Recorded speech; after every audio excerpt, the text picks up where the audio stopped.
Switching focus to the outdoor game, I know there are some problems with the turf up at Tacarigua. How has that affected the development of the outdoor game in recent time? Definitely post the World League last year, where the turf was in fact ordered, and there were some challenges with getting the payment out, the foreign exchange situation.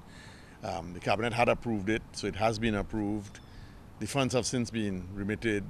Then it was on the port in Germany waiting since, I guess, the early part of the second half of last year.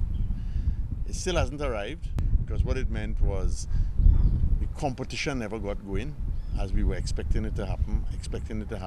Didn't want to start and have to lift it up. But I think if we do get it, we will very much look forward to what will happen during 2018, 2019. We have two major tournaments outdoor coming up shortly. We have the CAC Games and, well, the Commonwealth we didn't qualify for, and the World League Series as it's called. So we have those two major tournaments later this year. Our domestic league is critical, of course, so that the pool could be broadened. Otherwise, you tend to dip among the existing squad. And we know there are a number of youngsters who are coming along, and we really would like to see them play out on that turf in the nearest possible time. As a stopgap measure, what we have done is we have got the sport company to go ahead and make an effort to clean the turf. But we know that is short-lived. The turf itself needs to be relayed. So hopefully we'll be able to do that, to at least start it, take a break at a convenient point, and then put down a new turf. But once that is in, I think we would see our teams continue to progress from strength to strength. I think there was quite frankly, a gap at the in between, but more so on the girls and on the boys. That late 20s now, and the previous cadre. So, we had a whole group, particularly in the ladies' side, moving on in the late 20s, early 30s, holding on in fact. And there was not many in between. But then we produced some ladies teams and boys teams that were under 21s 2 years ago.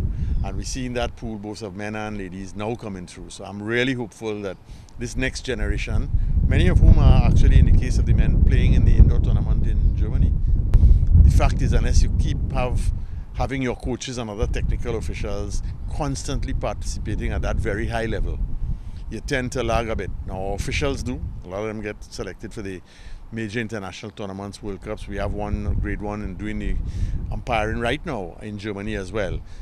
But at the technical level, we need to try and have, our coaches, even if it is seconded out to clubs, etc., the Premier League in the UK, in Europe, etc., Australia, some of the top hockey playing countries, to really participate at that level so they could bring back what is really going on out there to help produce, I guess, the next level of outdoor players at the same level that we've seen of the indoor players, World Cup level, Olympic level. I would really like to see the school league be broader and deeper. The challenges we have faced with that is the one turf, the Tacarigua.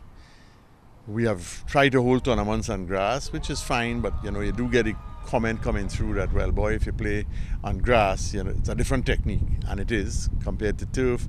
The youngsters really want to play on the turf. There's only one, therefore the schools have to come from all over the country, so it tends to make it very difficult to run a traditional type league structure where you play twice, 3 times a week during the school term.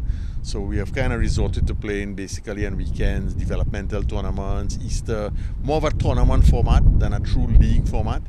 So that has been a challenge which we are addressing. It may just have to be that we play on grass and then bring maybe like a champions top 8 kind of thing onto the turf.